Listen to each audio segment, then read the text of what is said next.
Hello, this is Ian Stark for NewBlue FX with a 60-second studio tutorial to show you Scanner from the Transitions collection. Scanner simulates the beam of light emitted from a photocopier or scanner, and there are some lovely presets on offer. Today I want to create a green laser wipe effect, so I'll tinker with the laser beam preset. I want the laser beam to push the first clip down while it moves into place, so I'll select the bump action.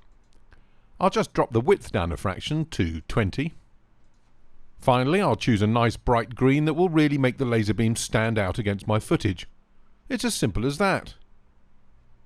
And of course every setting can be keyframed, so if, for example, you wanted your laser beam to start out red and end up blue, that's all perfectly doable in Scanner.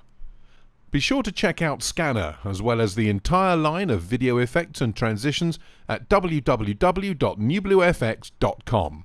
Thanks for watching.